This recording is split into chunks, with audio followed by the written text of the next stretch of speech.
السلام علیکم ورحمۃ اللہ وبرکاتہ۔ دوستو، آج آپ کی خدمت میں ایک ایسا درد بھرا ایک خط لے کر آپ کی خدمت میں حاضر ہوں، ایک پیغام لے کر آپ کی خدمت میں حاضر ہوں، جو پڑوس ملک کے ایک عالم دین جو پڑوس ملک میں پڑھ کر واپس جب وہ فلسطین پہنچے، جب وہاں پہنچے تو وہ اپنے حالات کو، وہاں کے درد کو، وہاں کے منظر کو، وہاں کے حالات کو انہوں نے خط کے ذریعے سے پورے عالم اسلام کو یہ پیغام بھیجا ہے۔ خدا کی قسم، اگر آپ یہ خط سنیں گے تو آپ اپنے آنسو روک نہ پائیں گے۔ آپ جو ہے اس خط کو ضرور سنیے گا۔ سنیے، مولانا صاحب جو ہے اس خط کو پڑھ کر سنا رہے ہیں، آپ حضرات اس کو سنیے گا۔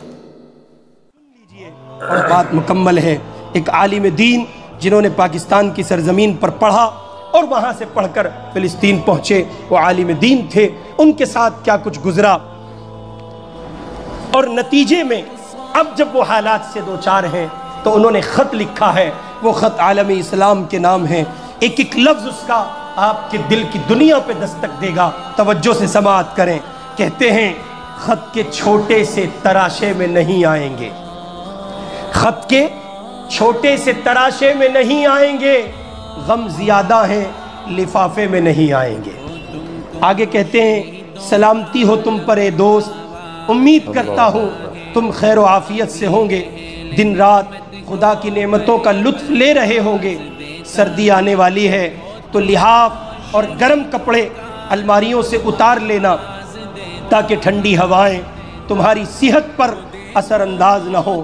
مخملی چادریں بچھا لینا کہ تمہارے پاؤں ٹھنڈی زمین کے عادی نہیں ہیں۔ آگے لکھتے ہیں، تمہاری تسلی کے لیے لکھ رہا ہوں، ہم سب بخیر و عافیت ہیں، بس کل رات برابر والی عمارت پر میزائل آ گرا جس کی وجہ سے عمارت مسمار ہو گئی۔ ملبے تلے دفن لاشوں کو نکالنے کی کوششیں جاری ہیں۔ بارود کے کچھ ذرات آنکھ میں لگنے کی وجہ سے میری ماں کی آنکھوں کی بینائی جا چکی ہے۔ آگے کہتے ہیں، بھاری ستون کندھے پر گرنے سے میرا ایک بازو تن سے جدا ہو گیا، دوسرے ہاتھ سے تمہارے نام یہ خط لکھ رہا ہوں۔ بابا پڑوسیوں کی خیر خبر لینے گئے ہیں، امید ہے کہ تھوڑی دیر میں ان کا لاشا صحیح سلامت گھر پہنچا دیا جائے گا، اور وہاں پرسوں ہی، اور ہاں آگے کہتے ہیں، اور ہاں پرسوں ہی ایک چاند سے بچے نے میری بہن کے گھر جنم لیا، کل سے ہی میرے پہلو میں سویا ہوا ہے، سر کا اگلا حصہ کھلا ہوا ہے جہاں اب کچھ خون جمع ہوا ہے، لیکن آنکھیں نہیں کھول رہا ہے۔ سوچا تھا جب بولنے لگے گا تو پہلے میرا نام پکارے گا، لیکن ابھی تو صحیح سے رونا بھی نہیں سیکھا تھا کہ سو گیا۔ خیر، اٹھ جائے گا، ابھی نہیں، جب اسرافیل سور پھونکیں گے۔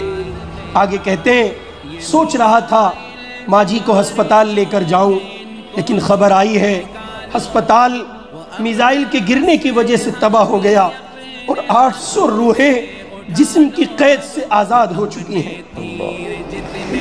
ایک ہفتے سے سبزی اور راشن دینے والا نہیں آیا، سنا ہے اس کے گھر پر بھی بمباری ہوئی تھی اور اس کا خانوادہ اس کے ملبے تلے دفن ہے۔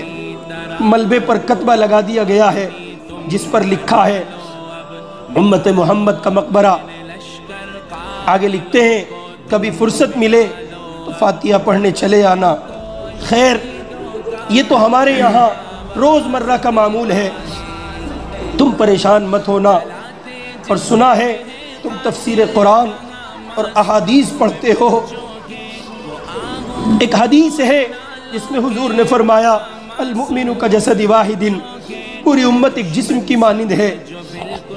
خط کے جواب میں اس کی تشریح ضرور لکھ دینا۔ دعا ہے کہ تم امن و سلامتی کے ساتھ رہو۔ آگے لکھتے ہیں، اچھا سنو، باہر ہیلی کاپٹر کی آوازیں آ رہی ہیں، شاید اب ہمارے گھر کے گرنے کی باری ہے۔ زندہ رہا تو تمہارے جواب کا منتظر رہوں گا، اور اگر مر گیا تو میدان حشر میں تم سے جواب مانگوں گا۔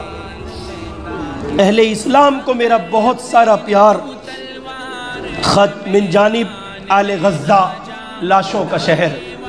اپنے من کی دنیا میں دیکھیے، آنکھیں کھولیے، بصیرت کی دنیا میں جائیے، چشم تصور سے سفر کیجئے۔ یہ سب کچھ آپ کے گھر میں ہوا ہوتا تو آپ پر کیا بیتتی؟ آپ نے اپنوں کے لاشیں نہیں اٹھائے، آپ نے پیدر پہ جنازے نہیں اٹھائے۔ میں اپنے نوجوان دوستوں سے گزارش کروں گا، اگر اب بھی آپ کو برانڈیڈ چیزوں کا شوق ہے اور اس کا ہیضہ سوار ہے تو پہنو، میں انکار نہیں کر رہا ہوں، برانڈ پہنے آپ، لیکن وہ پہنے جو آپ کے مسلمان بھائیوں کے لاشوں کا سامان نہ بنے۔ وہ چیزیں استعمال کریں اور دیکھیں، سوچیں، جب آپ کسی مشروب کو پی رہے ہیں تو کہیں ایسا نہ ہو کہ آپ حقیقت میں کسی فلسطینی کا خون پی رہے ہیں۔ اللہ رب العزت والجلال مجھے اور آپ کو ان معصوم فلسطینیوں کی حمایت، ان کی محبت، ان کی اعانت کے لیے قبول فرمائے اور ان کی پریشانیوں کا خاتمہ فرمائے۔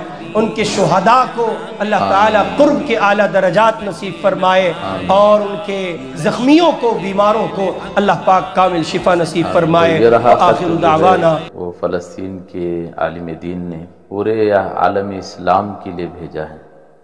کیا اس خط کو سننے کے بعد بھی ہمارا دل چاہے گا کہ ہم سیر و تفریح میں جائیں، اپنی نفس کے چونچلے پورے کرنے کے لیے دنیا گھوم کر آئیں؟ اس سے اچھا ہے کہ ہم ہر نماز میں فلسطینیوں کے لیے دعا کریں۔ ہم کچھ نہیں کر سکتے تو کم از کم اتنا تو کر سکتے ہیں کہ ہر نماز میں ان کے لیے دعائیں کریں، ان کی مدد کے لیے دعائیں کریں، اور جن چیزوں کو یہودی بیچ کر اس سے ہتھیار خرید کر مسلمانوں پر ظلم کر رہا ہے، ہم اس کا بائیکاٹ کریں۔ السلام علیکم۔